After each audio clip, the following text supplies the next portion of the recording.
I'm not a Democrat. I'm not a Republican. I'm an independent. I'm a veteran, and I love my country, and I want what's best for my country.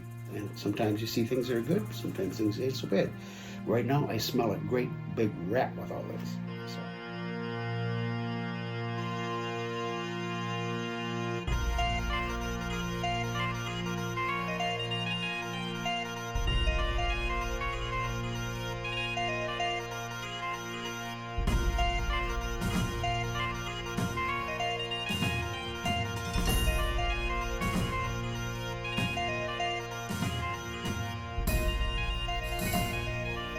I'm getting ready to say, don't move.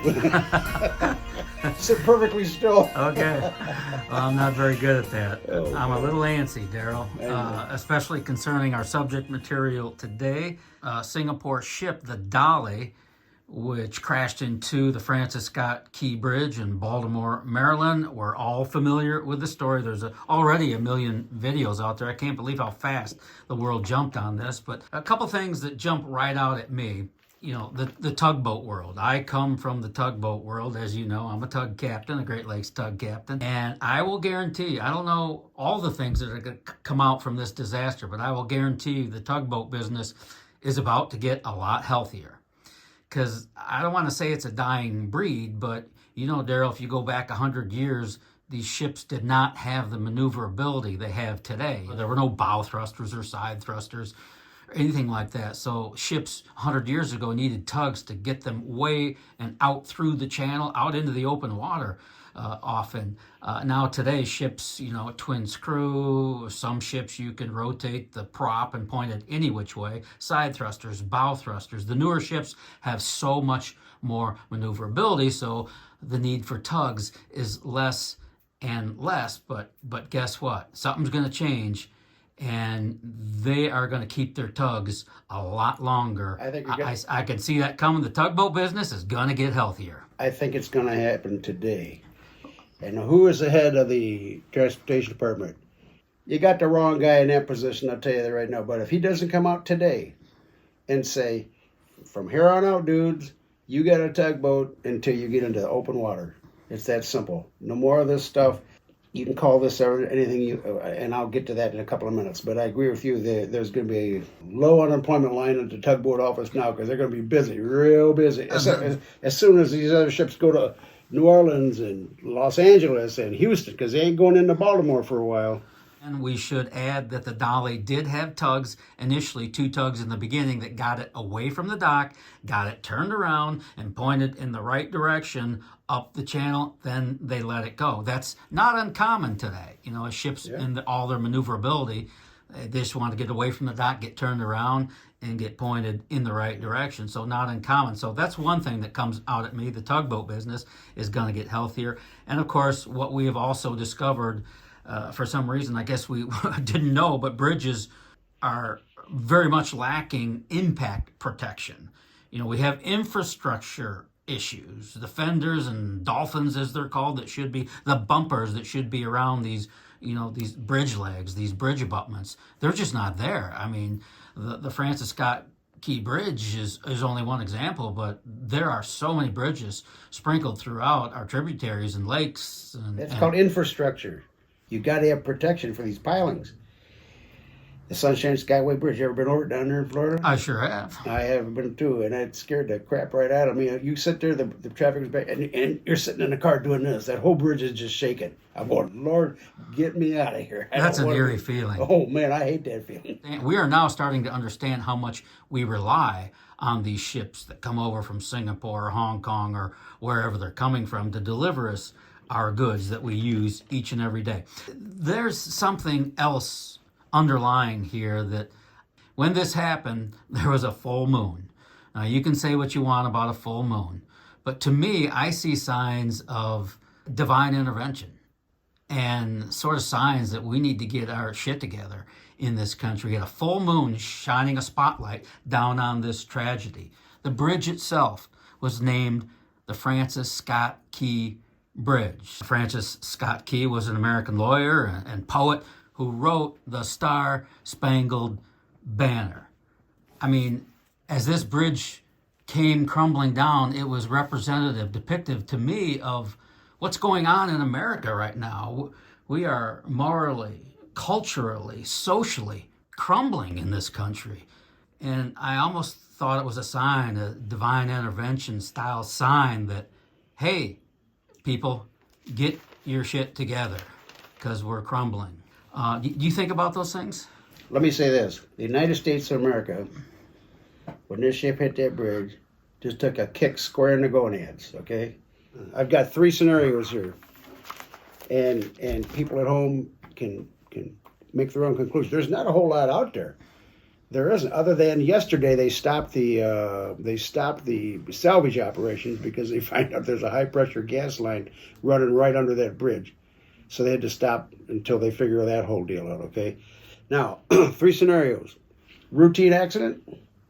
Could be an accident, but it's anything other than routine. Could it be a terrorist attack? Well, we can get into that. And could it have been a cyber attack? In all the years I ran ships, Don, and maybe this happened to you too, I don't know, but in all the buoys I passed, never, ever, ever did I ever have a total power failure with the whole boat. Everything goes. I mean, it almost defies probability here. Especially in the modern era. Generators are separate things entirely different from the main engine. You can lose the main engine, you ain't gonna lose the generators. There's no freaking way. Now, I thought he was going too fast in the channel. I know they spread it up, but if you watch the actual timeline there, he's still going. He's going 8 knots, 9 miles an hour. You're right, 8 knots, about 9.2 miles an hour.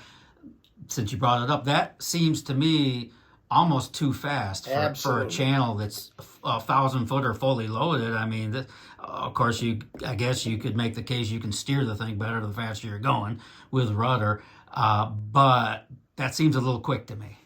Was the tide going in, tide coming in, or tide going out? I'd like to know. I haven't seen that anywhere. Also, was it a right-handed prop on this ship, or was it a left-handed prop on this ship? And I'll get to that in a second, because it's going to make all the difference in the world here. Then they're talking it could have been bad fuel, okay, bad fuel. And they got, the fuel was fueled up in, if I can pronounce it, on February 6th, 5 hours of fueling at Zhangzhou, China. 3 days later, it filled up again at Zhuhan, China. And 11 days later, it filled up at Busan, South Korea. Then it leaves Korea. Think about that. It goes all the way across the South Pacific, right? Panama Canal, up through the Caribbean to Baltimore. Same tank of fuel. And they know this because it's called the LRAD system. The United Nations has something called the Long Range Identification and Tracking System, and they know exactly where that ship stopped to get fuel. Okay, they know. They get to Baltimore, there is no more record of any fuel taken on at all. After traveling across the Pacific Ocean, all the way up here, and they don't need fuel. You and I both know what happens on a ship if you let your fuel get low. The bottom of them tanks got sediment, and they got crud at the bottom of that. Sludge and crud. Right. Now, like the Jet Express, when we changed the oil every 300 hours, the crankcase had 55 gallons of oil in there. But we always, every 300 hours, change it, and we change the primary and the secondary fuel filters at the same time, just in case. But we paid the top dollar to have the best fuel we could get. But you get stuff from China. Let me ask you this question. If I'm wrong, you tell me. Didn't you and Wally deliver a yacht somewhere? I don't know, was it the Caribbean or someplace like that? I did. In 1986, delivered about a 60-foot, I can't remember the make of the boat, just like a Hatteras. It was a yacht, 60-foot boat from Long Beach, California to Sarasota, Florida, via the Panama Canal, of course. It was about 5,000 miles. It took us 6 weeks to deliver this boat. It was quite the adventure. Didn't I see a video that the fuel had to be strained? I can't believe you remember that. Oh, my mind is a vast wasteland of useless information, my good man. You plucked a good one out there out of nowhere. Yes, it was. We had to buy this very expensive Baja filter. That we had when the fuel got pumped, it came through the Baja filter and then into the fuel tank of the boat. Because when we got down like into Costa Rica, you don't just pull up to the Union 76 gas pumps.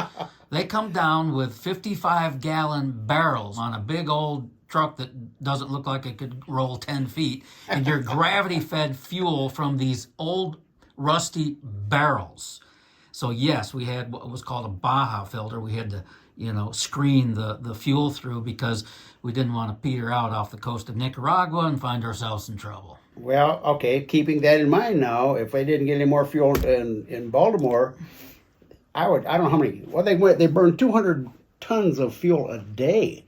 So I don't know how big their fuel tank was, or tanks, I should say. But to sit here and tell me that out of the clear blue sky, the entire ship goes into a blackout, this doesn't even ring, and I'll tell you exactly why. This was a single screw boat, one engine, no transmission, but it had a variable propeller. They had to shut the engine down to put it in reverse. When you see that big cloud of smoke, you know what I'm talking about, right before the collision? Yep. And newscasters, well, they fired up the emergency. Ah, you idiot! That's not an emergency generator. That's it. That's that pilot, the captain, putting that pedal of metal, buddy, full astern, man. And the smoke is because the turbos haven't had a chance to catch up yet. That's just why you get all the smoke. Trucks are the same way. And if it's a right-handed prop, when you put a boat in reverse, the stern goes to the port side and the bow, the pivot point of a boat. Every boat has a pivot point, right? When you put it in reverse with a right-handed prop, the stern is going to kick to the port and the bow is going to go to the starboard. Now, if it's a left-handed prop, it's just the opposite. He was dragging that anchor. I don't care if it doesn't stop the boat or not. It should have at least started to pull that bow off to the port, right? Resistance, drag, whatever you want to call it. Which would, theoretically turn the boat to the left. That was the idea. And it kind of looked like it was doing that. But at the last second, when he kicks her in reverse like that and he hits that pylon, bullseye. I mean, it was a direct hit. No. And you agreed with me. You thought he was going too fast in channel. He looked like he was out of the channel, to be honest with you. He didn't even look like. But look what he had to do. He had to go, and then he had to have a hard right turn to get through there. But he could have also been without a rudder and propulsion when power went out. We're still dissecting all that. So there was time for him to get off course if he doesn't have propulsion and rudder. But go ahead. I would think then, if that was the case, immediately that you would drop both anchors, to try and stop this. Because had he not kicked her in reverse and hit the pylon head on, she would have maybe dealt a glancing blow to the thing, and maybe people would not have died. I don't know. But the pivot point, I thought, was very important, and that anchor being down on the port side should have dragged him to port. Now, that's phase one of this. They got a total of 3. Here's the second. Could it have been terrorism? Okay. Originally, they said the captain was from the Ukraine.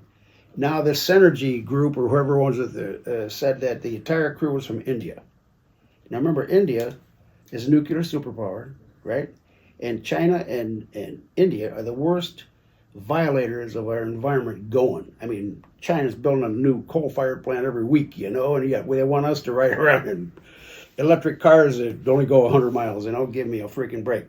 So could this have been an inside job? And it's possible. We don't know. Right now, we don't know. But the FBI gets on this boat, and within 2 hours, there's nothing to see here, people. No terrorism here. You've seen Christopher Wray, the head of the FBI, on TV before Congress about the laptop computer and the classified material, Barton's garage stuff. And they asked him a question. He says, I can't comment on that. It's an ongoing investigation. 2.5 years ongoing investigation. You're telling me in 2 hours' time, no terrorism here, nothing to see here, folks. No, I think you're bringing it all out. So you brought up the idea of potential terrorism. Or it could have just been an electrical power malfunction, or it could have been fuel. It could have been all these things, but I'm not saying it was a terrorist attack. I don't know. But what I'm saying is you just can't that fast rule it out. You have to keep all the options on the table. My point. There's a third possibility here, and that's a cyber attack. Okay. Now they say up and down the bridge is fly-by-wire. The Jet Express was fly-by-wire. There was no direct linkage between the pilot house and the engines, okay? Same thing on this ship here. Well, yeah, but you got satellite navigation, you got a bunch of stuff through satellites here. Could it have been a cyber attack? And I don't mean to say this as a sidebar, but you think of Maui, the fires out there in Maui, when you had a car totally burned up. There ain't nothing left but the seat backs and some of the metal there. and a tree is 4 feet away from it, and it ain't even singed. You know what I'm saying? So I know they were working on directed energy weapons clear back when I was sort of 50 years ago, you know. Have they perfected it? I don't know. Could, in some way, shape, or form, a total power failure, all the generators and everything, it defies description. Unless you had 4 or 5 guys down the engine room and they were, okay, kill the power. You know, and they all pulled the breakers. That's a possibility. And the FBI should sequester that crew and interrogate them individually and see, because this is you've screwed this country over by big time now. In Port of Baltimore, you're talking losing $1 million a day. 144,000 people are going to be affected by this in the shipping industry, and the people who work the docks and this, that, and whatever. Our largest port for car and trucks, one of the largest for sugar exports, tractor equipment to fuel our farms comes through Baltimore. So this is a big issue. I thought it was a little odd when President Biden came right out and said, "It's my intention that the federal government will pay for the entire cost of reconstructing that bridge, and I expect the Congress to support my effort." You said the federal government's also going to pay for the repairs. I'm just curious, this was a ship that appears to be at fault. Is there any reason to believe that the company behind the ship should be held responsible? And then also, you mentioned the port. Can I ask about cars? About the port. Thank you, Preston.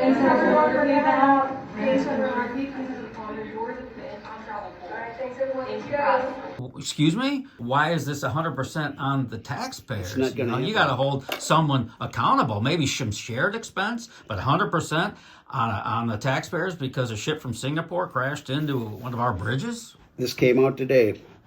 Lloyds of London, okay, the big insurance deal for all shipping out there. They're estimating a $3 billion loss on this whole thing between the ship, the bridge, and all this other stuff, right? It's going to be the biggest, largest maritime insurance claim in history.